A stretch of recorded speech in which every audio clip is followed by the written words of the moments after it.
पूर्व सीएम ने किया क्षेत्र का भ्रमण। बीजेपी कार्यकर्ताओं ने पूर्व सीएम का किया स्वागत। पूर्व सीएम त्रिवेंद्र सिंह रावत ने पीएम मोदी के कामकाज की जमकर की तारीफ।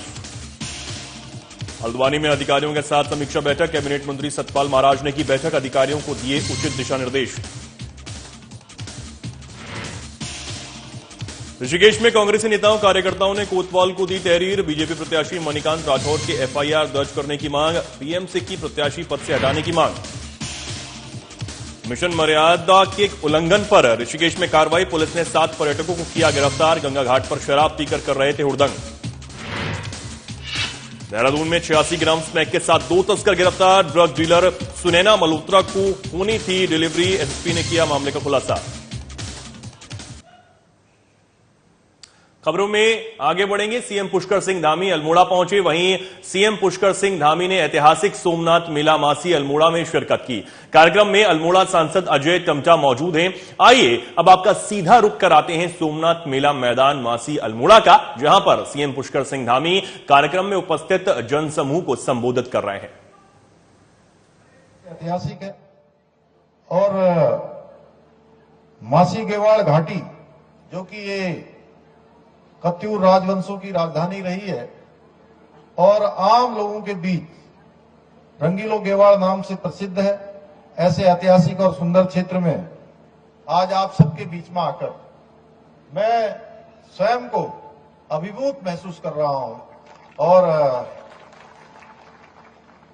मैं सच कहूं तो वास्तव में ये जो पुराने समय में जो मेलों का स्वरूप हुआ करता था, मेलों में एक दूसरे से मिलने का आनंद हुआ करता था, वह उमंग और उत्साह और एक प्रकार की नई ऊर्जा मुझे आप सबके बीच में यहां पर आकर दिखाई दे रही है।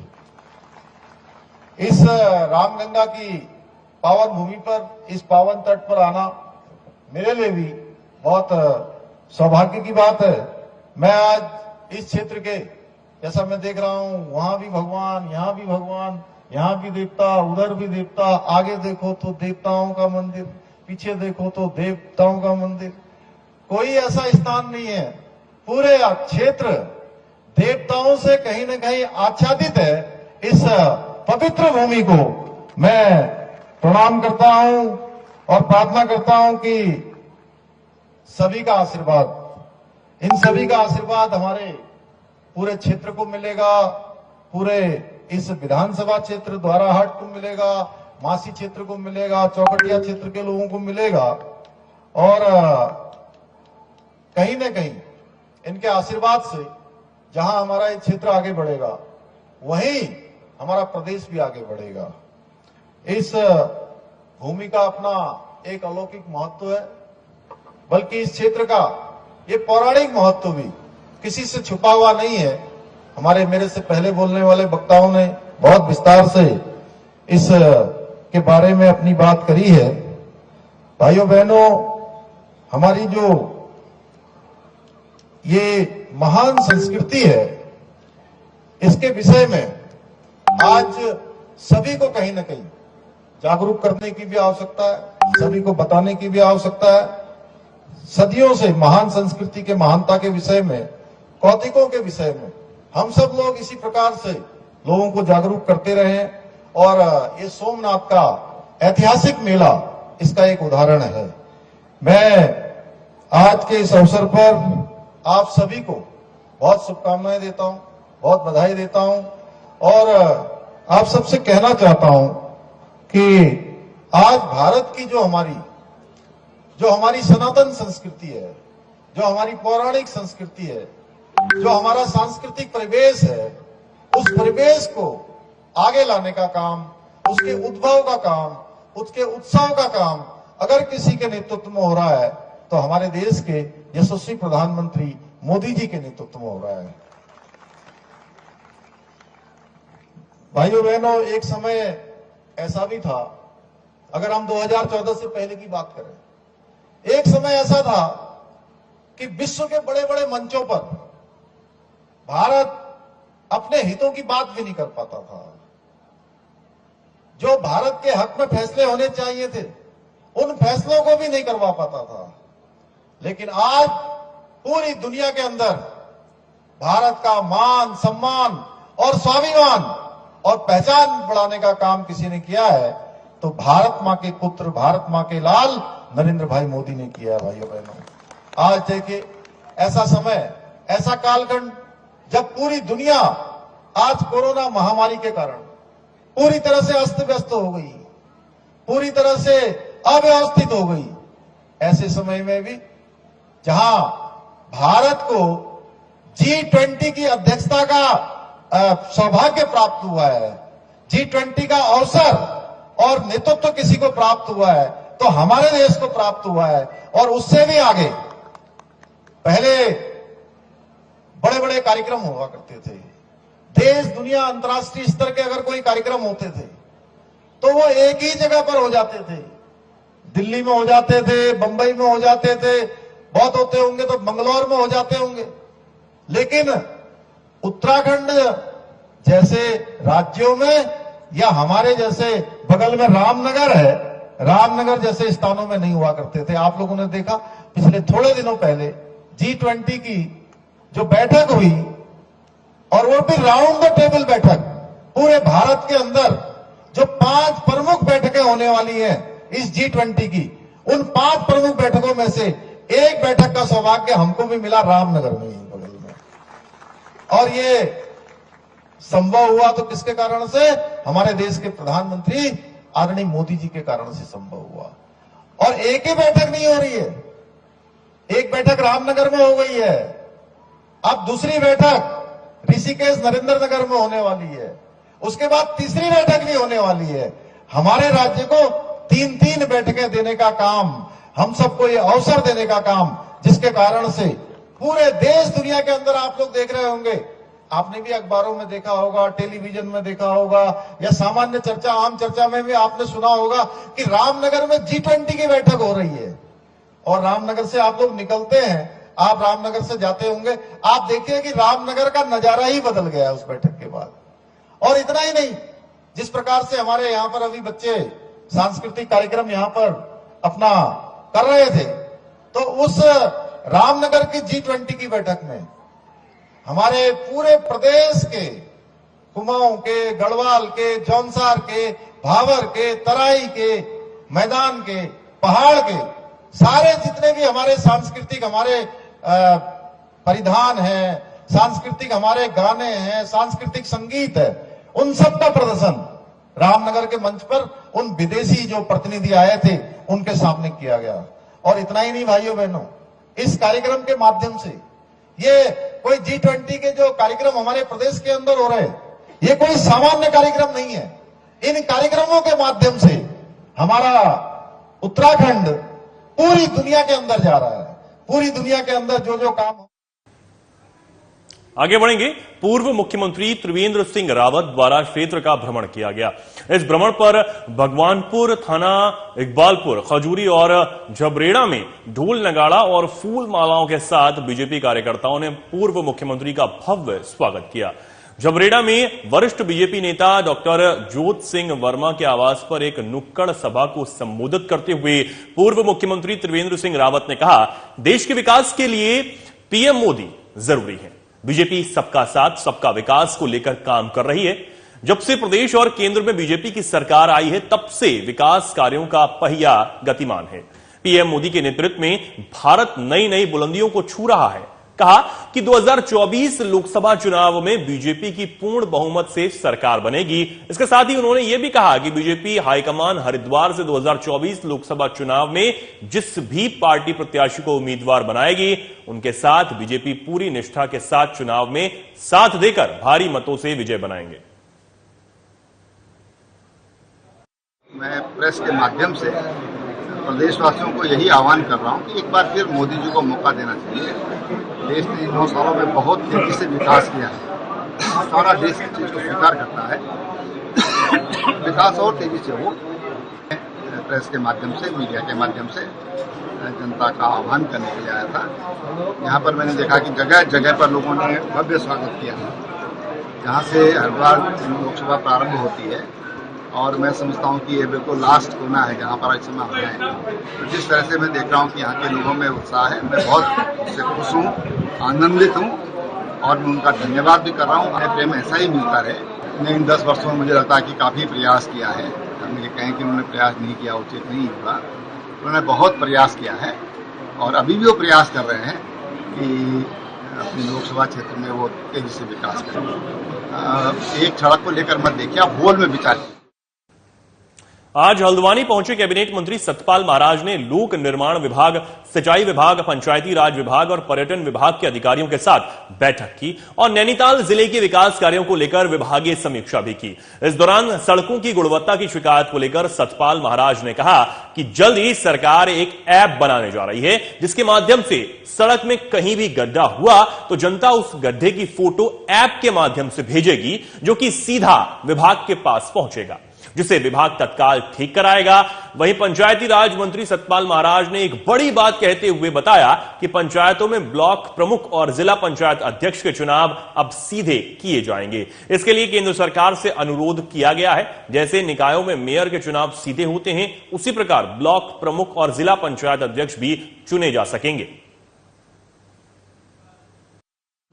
आज हमने निर्देश दिया है कि नीचे गुणवत्ता कुछ है वो अच्छी होनी चाहिए। पार्टी भी नीचे कर ले भैया, चाहिए नीचे कर ले यार। 8 मई 2023 को जनपद नैनीताल के अंतर्गत लोक निर्माण विभाग, पंचायती राज विभाग, सिंचाई विभाग, लघु सिंचाई के अंतर्गत 24,78,62,000 के विकास के योजनाओं का लोकार्पण और शिलान्यास किया गया।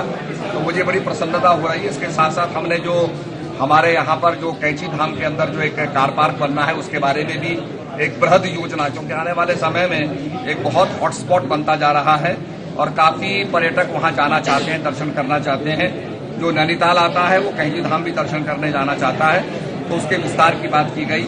और इसके साथ साथ मुझे बड़ी खुशखबरी देनी है कि त्रिस्तरीय पंचायतों के सशक्तिकरण और प्रतिनिधियों और 29 विषयों के संबंधीकरण, जो रेखीय विभाग है उनके अधिकारी कार्मिकों का जो स्वयं सहायता समूह है उनकी कार्य क्षमता में और दक्षता को बढ़ाने के लिए हमें 242 करोड़ की राशि जो हमें केंद्र ने स्वीकृत। और अब आगे बढ़ते हैं और अब बड़ी खबर आपको देहरादून से बता दें। देहरादून से इस वक्त की बड़ी खबर है धाकड़ धामी की सराहनीय पहल। सीएम पुष्कर सिंह धामी ने की अपनो स्कूल अपनू प्रमाण पहल शुरू। कक्षा 11 और 12 में अध्ययनरत छात्र छात्राओं को स्थायी निवास, जाति, आय और अन्य आवश्यक प्रमाण पत्र विद्यालय स्तर पर ही उपलब्ध कराए जाने का निर्णय ले लिया गया है। सीएम के निर्देश पर सचिव शैलेश बगोली ने जिलाधिकारियों को दिशा निर्देश जारी किए हैं। जनपद पर डीएम और तहसील स्तर पर एसडीएम की अध्यक्षता में मुख्य शिक्षा अधिकारी को सम्मिलित कर समिति का गठन करने के निर्देश यहां दिए गए। कक्षा 11 और 12 में अध्ययनरत छात्र छात्राओं की संख्या का आकलन भी किया जाएगा। तहसील स्तर पर एसडीएम की अध्यक्षता में गठित समिति में विद्यालय में भ्रमण करने वाली टीमों का तिथिवार तैयार रजिस्टर जो है रोस्टर यहां पर तैयार होगा। प्रमाण पत्रों के लिए आवश्यक दस्तावेजों की सूचना प्रधानाचार्यों, छात्र छात्राओं, अभिभावकों और जनप्रतिनिधियों को उपलब्ध कराई जाएगी। तो यहां पर एक सराहनीय पहल सीएम धामी की तरफ से की गई है। सीएम पुष्कर सिंह धामी ने अपनो स्कूल अपनो प्रमाण पहल शुरू की है, जिसमें कक्षा 11 और 12 में अध्ययनरत छात्र छात्राओं को स्थायी निवास, जाति, आय और अन्य आवश्यक प्रमाण पत्र विद्यालय स्तर पर ही उपलब्ध कराए जाने का निर्णय लिया गया है।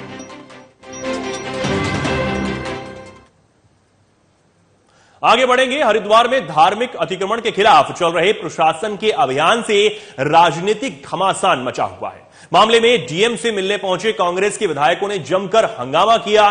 कांग्रेस के 5 विधायकों के दल ने जिलाधिकारी पर वायदा खिलाफी और मनमानी करने का आरोप लगाया है।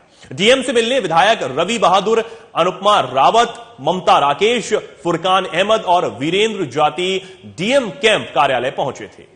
कांग्रेस विधायकों का कहना है कि प्रशासन सुप्रीम कोर्ट के आदेश का हवाला देकर मनमानी कार्रवाई कर रहा है। प्रशासन की मनमानी को बर्दाश्त नहीं किया जाएगा। कांग्रेस पार्टी के शीर्ष नेताओं के साथ रणनीति बनाकर इसके खिलाफ आंदोलन किया जाएगा। वहीं जिलाधिकारी ने आरोपों को निराधार बताते हुए कहा कि अतिक्रमण के खिलाफ कार्रवाई नियमों के मुताबिक ही जारी है। विधायकों के साथ बैठकर चर्चा हुई है, लेकिन मीटिंग से बाहर जाकर उन्होंने क्या आरोप लगाए उसके बारे में वे कुछ नहीं कह सकते हैं। जिलाधिकारी से मुलाकात करने वाले विधायकों में विधायक ममता राकेश, अनुपमा रावत और वीरेंद्र जाति भी मौजूद रहे। सरकार की सोची समझी राजनीति है। 2024 में उन्हें हिंदू मुस्लिम करना है, उसी की मार्फत ये जो है ये समाधि तोड़ी गई। कोर्ट के आदेश का हवाला दे रहा है प्रशासन तो कोर्ट यार कोर्ट के आदेश तो पहले भी आए थे ना, जब जगजीतपुर का रोड छोड़ा कर रहे थे लक्सर वाला, क्या आज तक वो रोड बना है? एनक्रोचमेंट आज नहीं है वहाँ पे बिजली मीटर को लेके। वजह तो यह है कि जिस तरह से मंदिर को, मजार को एक आस्था का विषय है और पौराणिकता नहीं देखी गई है और जनता को विश्वास में नहीं लिया गया। जब समय दिया गया तो सोमवार को मिलने का, उससे पहले कोई ध्वस्तीकरण की कार्रवाई नहीं करनी चाहिए थी। देखिए, आस्था और विषय सम्मानजनक तरीके से जनता के लिए हम लोग हैं, चाहे अधिकारीगण हो, डीएम हो, चाहे जनप्रतिनिधि हो, हम सब जनता के लिए हैं और जनता के विश्वास का और उनकी आस्था का हमें ख्याल रखना पड़ेगा। इस तरीके से मस्जिदों को, मज़ारों को, समाधि और मंदिरों को कई जगह प्रशासन के द्वारा हटाया जा रहा है, उसको लेकर हम विधायकगण जो हैं डीएम महोदय और सभी आला अधिकारियों से यहाँ मिलने आए थे और हमने यही बोला कि पौराणिकता देखें, कितने वर्षों पुराने, कई सदियों पुराने हैं। ये हमारे सम्मानित जनप्रतिनिधि हैं और सम्मानित जनप्रतिनिधियों से इन्होंने समय लिया था, सभी को समय दिया गया था। हालांकि इनके साथ और भी काफी लोग आ गए थे, लेकिन उसके बावजूद भी सभी से बैठ के बातें सुनी गई। मेन इशू वही उनका कहना था, लेकिन ऐसी जो उनके द्वारा कहा जा रहा है ऐसा कोई आश्वासन भी इनको नहीं दिया गया था। हरिद्वार में प्रशासन द्वारा अवैध मज़ारों के खिलाफ प्रशासन द्वारा की गई ध्वस्तीकरण की कार्रवाई पर राजनीति शुरू हो गई है, जहां जनपद के 5 कांग्रेस विधायकों ने हरिद्वार डीएम से मिलकर कार्रवाई पर विरोध जताते हुए कड़ी आपत्ति जताई है, तो वहीं बीजेपी के पूर्व विधायकों ने प्रशासन की कार्रवाई का समर्थन किया है। पूर्व बीजेपी विधायक सुरेश राठौर और पूर्व विधायक संजय गुप्ता ने प्रेस वार्ता कर कांग्रेस विधायकों के विरोध की कड़ी निंदा की और 5 विधायकों पर तुष्टीकरण की राजनीति करने का आरोप भी लगाया है। उन्होंने कहा कि हरिद्वार में जो मज़ारें वक्फ बोर्ड में रजिस्टर्ड नहीं है, सरकार को उन पर कार्रवाई जरूर करनी चाहिए। पूर्व विधायक संजय गुप्ता ने चेतावनी देते हुए कहा कि यदि कांग्रेस के 5 विधायकों ने तुष्टीकरण की नीति अपनाई तो वो इसका पुरजोर विरोध करेंगे। मज़ारों के नाम पर, मस्जिद के नाम पर, मंदिर के नाम पर किए गए थे, उसको हटाने को, उसके विरोध में इस जनपद के 5 विधायक जो कांग्रेस से संबंधित हैं, उन्होंने जिलाधिकारी के ऊपर दबाव बनाने का काम किया है। हम इसकी घोर निंदा करते हैं, जो तुष्टीकरण की राजनीति कर रहे हैं। हमारी सरकार ये जो लैंड जेद को हटाने का काम कर रही है, बहुत सराहनीय है, मैं बहुत प्रशंसा करता हूं। और ये जो कांग्रेस के 5 विधायक आज वहां गए डीएम साहब पर दबाव बनाने के लिए, तो क्या उन्हें जब मंदिर हट रहे थे, मूर्तियां टूट रही थी, तब नहीं जाना? कांग्रेस ने बीजेपी प्रत्याशी मणिकांत राठौर पर कांग्रेस के राष्ट्रीय अध्यक्ष मल्लिकार्जुन खड़गे को जान से मारने की धमकी देने का आरोप लगाया है। कांग्रेस ने मामले में ऋषिकेश कोतवाल को तहरीर देकर मणिकांत राठौर के खिलाफ मुकदमा दर्ज करने की मांग की है। आपको बता दें कि आज महानगर अध्यक्ष राकेश सिंह के नेतृत्व में कांग्रेसी एकत्रित होकर ऋषिकेश कोतवाली पहुंचे। उन्होंने कोतवाल को एक तहरीर दी, इसमें आरोप लगाया कि बीजेपी प्रत्याशी मणिकांत राठौर ने कांग्रेस अध्यक्ष मल्लिकार्जुन खड़गे को जान से मारने की धमकी दी है, इसलिए उन पर तत्काल मुकदमा दर्ज किया जाए। राकेश सिंह ने कहा कि कांग्रेस की तरफ से बीजेपी प्रत्याशी के द्वारा दी गई धमकी का विरोध किया जा रहा है। कांग्रेसियों ने मणिकांत राठौर को प्रत्याशी पद से हटाने की मांग भी प्रधानमंत्री नरेंद्र मोदी से की है।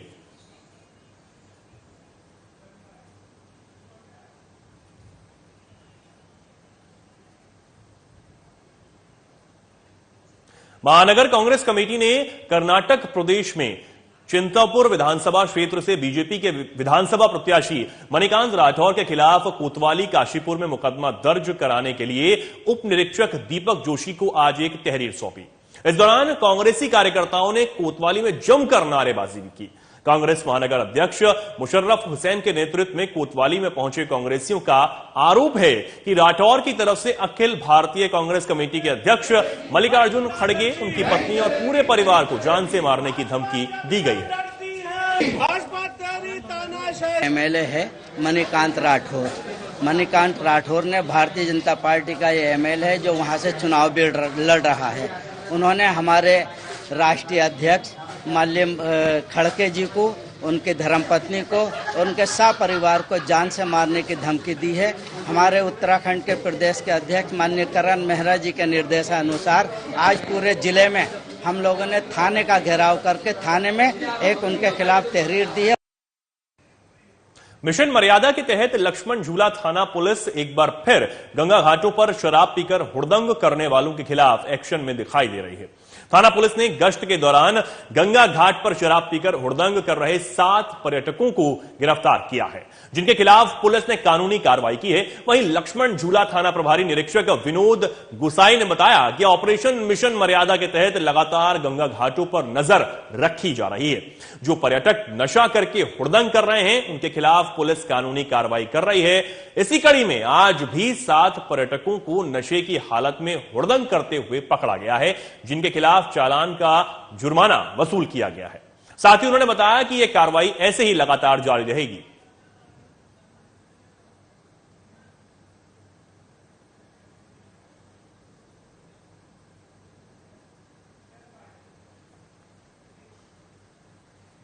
रायवाला थाना पुलिस ने 86 ग्राम स्मैक सहित 2 नशे के सौदागरों को गिरफ्तार करने में सफलता हासिल की है। आरोपियों को पुलिस ने पूछताछ करने के बाद न्यायालय में पेश किया, जहां कोर्ट के आदेश पर दोनों आरोपियों को पुलिस ने जेल पहुंचा दिया है। आरोपियों की पहचान पप्पू श्रीवास्तव और शहनवाज सिद्दीकी के रूप में हुई है, जो मूल रूप से बरेली उत्तर प्रदेश के रहने वाले हैं। मामले का खुलासा एसएसपी दिलीप सिंह कुंवर ने किया। एसएसपी ने बताया कि पूछताछ में आरोपियों ने कई अहम जानकारियां पुलिस को दी हैं, जिसमें सबसे अहम जानकारी यह मिली है कि स्मैक आरोपियों ने बरेली में रहने वाले आदेश तिवारी से यह स्मैक खरीदी है। यह स्मैक रायवाला क्षेत्र में ड्रग डीलर सुनैना मल्होत्रा नाम की महिला को डिलीवर दी जानी थी। महिला के आने से पहले ही पुलिस ने नशे के सौदागरों को गिरफ्त में ले लिया। जो नाम सामने आए हैं उनकी जानकारी भी पुलिस अब कर रही है। इस बड़े खुलासे पर एसएसपी दिलीप सिंह कुंवर ने पुलिस टीम को 5,000 रुपए का इनाम देने की घोषणा भी की है।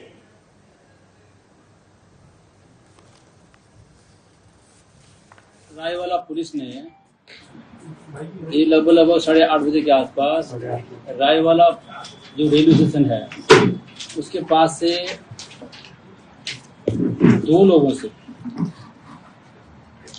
86 ग्राम अवैध स्मैक, जिसका अंतर्राष्ट्रीय मार्केट में लगभग 8.5 लाख रुपया कीमत है, के अरेस्ट किया। ये दोनों पप्पू श्रीवास्तव और शहनवाज सिद्दीकी उर्फ शानू, ये फतेहगंज बरेली के रहने वाले हैं। और पप्पू बेसिकली जो है मजदूरी काम करता है। शहनवाज जो है ये इसकी ज्वेलरी की दुकान है फतेहगंज में ही, और शहनवाज के कहने पर ही, लालच देने पर ही कि भाई बरेली में इसमें बहुत मिलता है और इससे अच्छे पैसे मिलते हैं, उसको झांसे में लेकर के ये एक महिला है सुनैना। बॉलीवुड के बड़े पर्दे पर अपनी पहचान रखने वाले अभिनेता संजय मिश्रा आज ऋषिकेश और लक्ष्मण झूला क्षेत्र पहुंचे। उन्होंने सबसे पहले रघुनाथ मंदिर में पूजा अर्चना की, जिसके बाद मां गंगा का दुग्ध अभिषेक भी किया। इस दौरान तुलसी मानस मंदिर के महंत रवि प्रपनाचार्य ने अभिनेता संजय मिश्रा का स्वागत किया। संजय मिश्रा ने साधु संतों से मुलाकात कर उनका आशीर्वाद लिया। इसके बाद उन्होंने अपनी माता के साथ लक्ष्मण झूला के गंगा घाट पर स्नान भी किया। उन्होंने कहा कि दम लगा के हाइशा फिल्म की शूटिंग के दौरान वो ऋषिकेश और आसपास के क्षेत्र में आए थे। तब से अब तक काफी बदलाव ऋषिकेश और लक्ष्मण झूला क्षेत्र में देखने को मिला है। बॉलीवुड के कई डायरेक्टर उत्तराखंड में अपनी फिल्मों की शूटिंग के लिए आना चाहते हैं। उत्तराखंड की धरती से उन्हें बेहद लगाव है। उनका ससुराल भी पिथौरागढ़ क्षेत्र में ही है। वो जल्द ही फिर उत्तराखंड आकर अपना जीवन अधिक से अधिक यहां बिताने की कोशिश करेंगे। और बहुत पहले आना चाहिए, लेकिन ठीक है, देर आए दुरुस्त आए। काफी लोग मतलब इंटरेस्टेड रहते हैं उत्तराखंड में आने के लिए। मैं अभी चला जाऊंगा, मैं वापस आ रहा हूँ, अपने कई जो फैमिली फ्रेंड्स होते हैं उनके साथ आ रहा हूँ पिथौरागढ़, तो आऊंगा। ये अच्छी बात है, ये अच्छी बात है। जहाँ भी टूरिज्म अच्छा डेवलप करेगा, बढ़िया होगा, राज्य प्रगति करता है। और क्या सोचते हैं सर उत्तराखंड के बारे में, जैसे गवर्नमेंट भी सब्सिडी दे रही है? हाँ, सब्सिडी देना शुरू किया है, बढ़िया है। मैं हमेशा इस जगह पे इसलिए आता हूँ कि मेरी एक फिल्म की दम लगा के हैसा, वो यहीं शूट हुआ था, ये इसी जगह पे हमने वो शूट किया था, और तब से लेके अच्छा प्रगति दिख रहा है, काफी लोग ज्यादा दिख रहे हैं, अच्छी बात है, अच्छी बात। अभी क्या प्रोग्राम रहेगा आपका आगे का यहाँ का? यहाँ कुछ नहीं, आज है माता जी के साथ आए, उनको स्नान करा के